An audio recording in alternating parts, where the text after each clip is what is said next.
Welcome back to the Torque Test channel. You know, cordless drills are a weird one, and of course we've been guilty of focusing on just two extremes here. Exactly how bad are Amazon no-name drills, and what are the most powerful cordless drills you can buy, period. Because if a brand says something like the world's strongest drill and we have the equipment to test that, well, we're gonna do it. But this M18, for instance, sells for $200 bare, and drills live in an interesting space these days. While impact wrenches have become monsters in torque, to some they may think excessively so, but there's a lot of people in the trades that these tools make their jobs a lot easier and quicker and less oxyacetylene-y. Heck, even grinders, it would be nice to have more punch here and there on a cutoff disc without smoking the tool, which we do sometimes, but drills, I'm sure there's exceptions as usual, but let's pretend for a moment you're not after the most elite cordless drill ever made. We reckon that would leave you with a long list of cordless drills that are still in that wheelhouse. And unless 6-inch hole saws are your go-to bits, can still do everything you're gonna ask of it, and ideally for less money? Well, let's find out. This Ryobi PBLHM101 is their 1+ HP hammer drill and costs essentially half that M18 at $99, or really even less, that without sales, as low as, no joke, $65. Of course, things change if you need to buy a full kit versus bare tool, and we'll include that pricing in its final score, but we've tested enough of Ryobi's latest, and some are winners while others aren't, but we'd assume this is probably worth, yeah, $65, $70, $75. Likely a safe bet. But how close is it to the latest Gen 4 M18 from Milwaukee? Like, exactly. Well, the results might surprise you, or at least they did us. One thing we don't love about M18's top-of-the-line drills for really any generation is their high speed power under a load and their performance with a kit included 5 amp hour battery. If you have some 7/16 holes to drill through steel, it's not the best combo in our experience. The Ryobi is sort of the opposite in its character. The 4 amp hour high performance battery is talking to those HP pickups and telling it to do what it can, and it's doing what it can to keep RPM under a load. That RPM helping this one's formula for its total watt score here, 680 watts, a bit up on that Milwaukee when we're talking kit form in this high speed under load setting. Not something we were expecting to see. However, what that Milwaukee does deliver on every time is torque, even above other more expensive options from DeWALT and Makita XGT.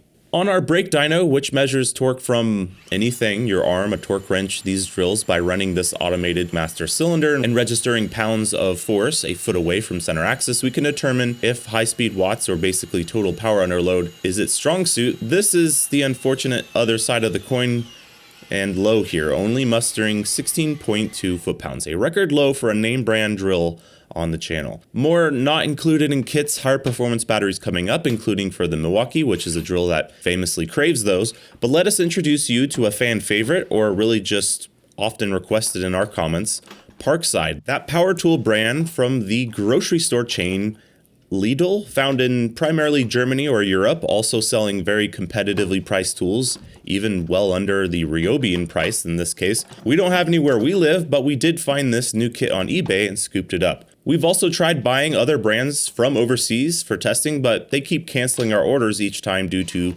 lithium batteries flying on planes. Anyways, this is the PABS 20Li C3. Is it the drill from Parkside to test? We haven't really a clue, but their entire website shows Arnold Schwarzenegger holding it, so we're gonna test the one Arnold is holding and call that a safe bet. In part because of its brush design, I'm sure it's longer than the Ryobi at 8.45 inches, but also, as I said, yeah, cheaper. This is 82 euros as a kit, like 90-ish bucks. The drill alone is only 39 bucks. That's crazy. Did only come with a standard smaller 1-row class battery, so that's a downside, but should help with its weight score and overall price.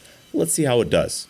Torque is going to be this guy's playground. I've always found brush tools of sufficient quality to be good wrist torquers, and this guy, yeah, not bad. We're looking at 16.8 foot-pounds, beating the brushless Ryobi with a larger battery. I'd call that an earned W.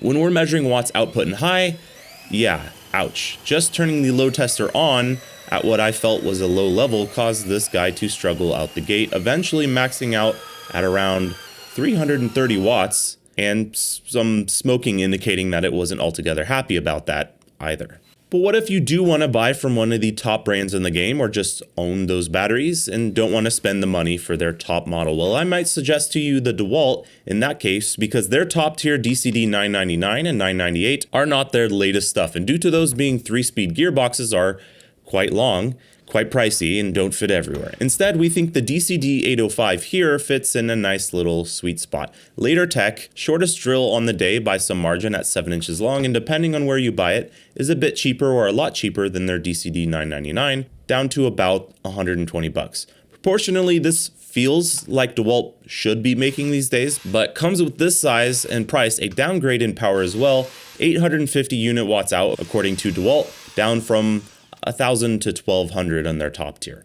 So let's add the top tier DeWALT to the comparison here for a moment and see what things look like on our dynos. When it comes to watts, DeWALTs have always been impressive and really shine there, which makes sense. They do rate their tools that way. With a standard 5 amp hour battery, the DCD805 makes it up to 750 watts. So below the DCD999, but above the M18 from a small DeWALT. Well, factually, the M18 is just as short really, but heavier. Still, good stuff. Where we're really going to start to see the gap, it seems, when you go down in size, price, is torque. The brake dyno seems to always break hearts when it can, and well, the 805 only getting up here to 19.9 foot-pounds. The most so far, but also the most dollars per foot-pound as well. And last up here should bring the numbers. This may be more on the DeWALT Milwaukee end than on the Ryobi end of things, or I guess we'll find out. It's the latest brushless, quote-unquote, high-torque cordless drill from RIDGID. To us, this almost defines the heavy-hitting middle ground. It's shorter than the Ryobi, and yet rated in higher torque, much higher, 1250 inch-pounds compared to 750.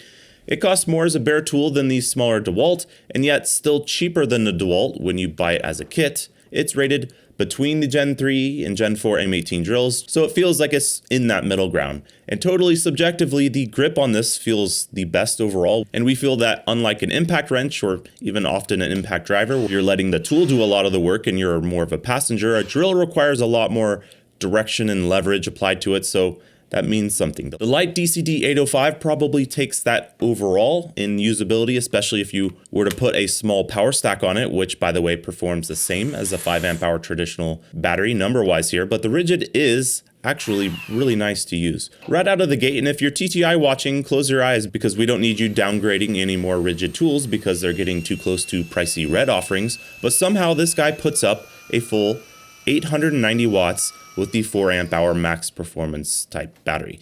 That's not just a little more, that's a lot more than the Milwaukee with standard equipment, holding higher RPM along the way, and that helping it to not bog down and increase its score. And this is what torque looks like.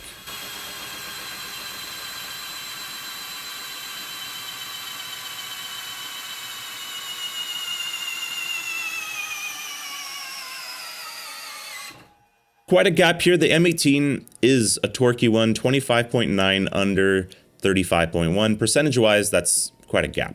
Now, save for the Lidl Parkside kit that we bought, nothing else came with it to slap on. Each of these tools have spicier battery options to choose from, and that can help their scores here. Though the M18, those drills are basically starving for a different battery, so it's going to be a tough horse to catch in that regard. The Ryobi improves from 680 to 870 with an 8 amp hour high performance using 21700 cells finally again. And in case you're super curious and like doing bicep curls, with a 12 amp hour that improves even further slightly to 890, which we won't be scoring with, but is good to know. The DeWALT, smaller motor, less draw, less required watts according to DeWALT, and therefore a smaller improvement. Makes sense. This model likes the 6 amp hour XR the most, same as the M18, even over the 5 amp hour power stack, which made 10 watts less than this one. Ultimately, 750 watts is turned into 830, pretty close to the 850 the brand advertises. But that 970 from Milwaukee, hard to beat nonetheless, and still RIDGID shows up to the party, at least in high, under high RPM tasks. A large enough speed bore bit might slow it down enough to tip the scales against it, but here with incremental increasing loads, 970 watts peak with an 8 amp hour battery, impressive. And still, when it comes to raw torque in low or just when shoved down into lower RPM, the M18 comes out on top, 46 over 39, still much closer than we expected.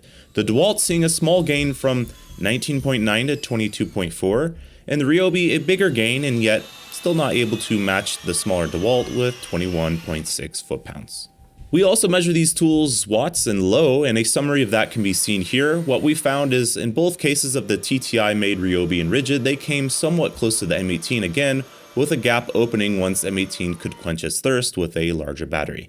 And the DeWALT, it appears it didn't do so well in torque, in part because its RPM is quite high, less gear reduction, which helps it here, and it's why we include this, making watts and low. Overall power output 560 to 750 watts and low, punching well above its weight, being able to keep that RPM up. Nice. Oh, and the Parkside, yeah, struggling a bit, understandably, in this crowd. And this is how things look when totaled all together on our existing leaderboard. They start with negative points for their weight, which can be a pain when working overhead on a ladder, and that benefits some here more than others. Their watts and low and high are here, with both included kit, battery, and another battery up to 8 to 9 amp hours that they do best with. The Parkside obviously not benefiting from that, but will here in price and wait for it. And then torque here, the Parkside and Ryobi doing surprisingly similarly, in the DeWALT, which is hampered a bit by less gear reduction, but helped here for it, and the RIDGID, which did quite well, all set. They get scored here as well as a function of their length, and this is something we find among non-compact top-tier cordless drills. The less you're willing to pay, the bigger they seem to always get. So as a function of their length in watts or power, the Ryobi gets 88.7 points, and as a function of its torque, it made 50.4. So a power at RPM favored tool here more than raw low-end torque, this indicates. And the Parkside is the opposite, with 34.9 and 39.8 points, the brush tool being more torque favoring. Then 103.2 and 60.4, very much preferring maybe spade bits over hole saws on this tool, and 104.8 and 89.5, similar but comparatively torquey.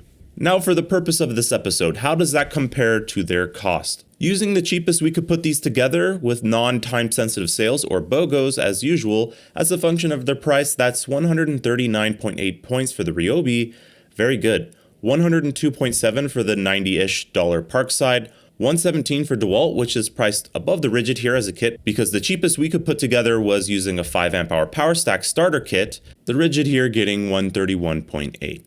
Totaling altogether 528.5, 287.6, 566.2, and 657.9, placing the RIDGID here sort of like a Gen 3 M18 drill, which makes some sense, and overall matches or beats in places the top tier DeWALT models here at more than $100 less. The smaller DeWALT here below its top of the range cousins, and followed by Ryobi and Parkside bringing up the rear. I've personally been using these drills over the past couple months daily since we shot all the testing here, and these are some important notes on each that are worth knowing. Save for the Parkside, which given it's sold at a grocery store, its price and battery size, you can cut it some slack, and hey, it did beat the Ryobi in torque. These others all can and often will happily do the job. Woodworking and some home gamer tasks, the RIDGID, DeWALT, and yeah, the Ryobi are often overqualified for the job. Now drilling 1/2" and 5/8 holes into 3/16 steel, the RIDGID was the one to stand out for not being the one to keep cutting out, and with all that torque is the only one here to also have anti-wrist braking tech, so that's a major plus and puts it above the Gen 3 or last gen M18 drill in my opinion. The DCD805, it didn't like being maxed out with the best batteries on the dyno, either its clutch nor its motor at times, and we thought we fully killed the drill at times when it stopped working, but it just needed to cool off sometimes for as much as near an hour or in a fridge, then it would start to work normal again.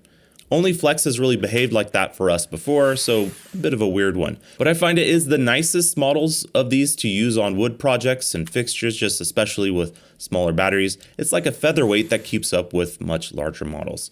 And the Ryobi seems board limited. Its brain box cuts out and says that's enough before it actually gets totally bogged down like the rest, which can be annoying when used day to day on bigger tasks, but may help to extend its life. And hey, 60 to 70 bucks if you have the batteries, not bad at all. Really, there are a lot of good options out there these days, spoiled for choice. Sometimes you can even get the Milwaukee on a sale. We provide the numbers here so you can weigh the prices that you do find versus actual performance differences and make those informed decisions yourself. Until next time, thanks for watching. We make episodes every Friday. Click subscribe to stick around. Appreciate you joining us for this one.